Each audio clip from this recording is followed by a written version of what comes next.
Hukum mengkodio sholat orang yang sudah meninggal. Di dalam hal ini, para ulama berbeda pendapat berdasarkan dua riwayat hadis. Yang pertama mengatakan bahwa sholat fardu yang ditinggalkan oleh mayit ketika hidup, maka sholat tersebut wajib untuk diqadha oleh orang yang masih hidup, baik dari keluarga ataupun mungkin sahabatnya. Dasarnya pendapat yang ini kias terhadap sebuah riwayat yang diriwayatkan oleh Al-Imam Al-Bukhari, sebuah hadis yang mengatakan bahwa man mata wa alaihi siyamun soma anhu waliyuh. Barang siapa yang meninggal kemudian dia mempunyai hutang untuk berpuasa, maka soma anhu waliyuhu, walinya mengganti ataupun walinya berpuasa untuk mengganti puasanya si jenazah yang meninggal ini. Maka karena ibadah puasa ini adalah ibadah yang fardu, sholat pun begitu juga adalah ibadah yang fardu, maka ketika ditinggalkan kiasan, ya, sebagai kias kepada ibadah puasa, sholat pun itu harus diqadha oleh orang yang masih hidup, baik dari keluarganya ataupun sahabatnya, atau bahkan mungkin bisa juga diqadha oleh orang lain kalau seandainya dia tahu kalau misalkan orang yang meninggal ini punya hutang sholat, ya. Itu pendapat yang pertama.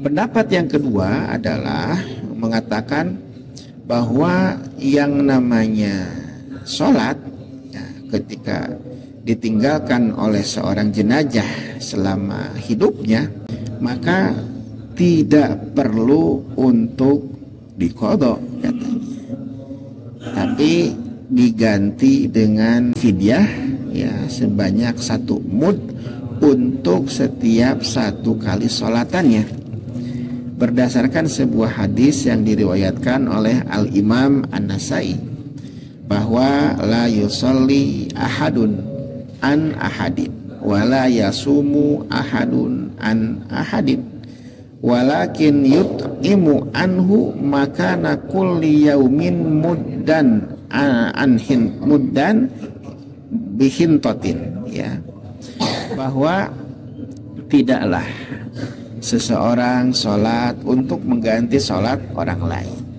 begitupun seseorang puasa untuk mengganti puasa orang lain, akan tetapi yaitu dengan cara dia memberikan makanan sebagai pengganti setiap kali dia meninggalkan puasa ataupun setiap kali dia meninggalkan sholat. Dengan apa? Dengan gandum, ya. Nah, atau bisa dikonversi, ya, kalau di daerah-daerah tertentu sesuai dengan makanan pokok, ya, yang berlaku di setiap daerah. Kalau di negara kita beras, ya berarti dengan beras. Atau di suatu daerah jagung, maka yang berlaku bisa jagung, yaitu sebanyak 1 mud untuk setiap kali sholatan ataupun untuk setiap kali puasa yang ditinggalkan. 1 mud kalau dikonversi ke kilogram kurang lebih 0,6 kilogram. Nah, ini pendapat yang kedua.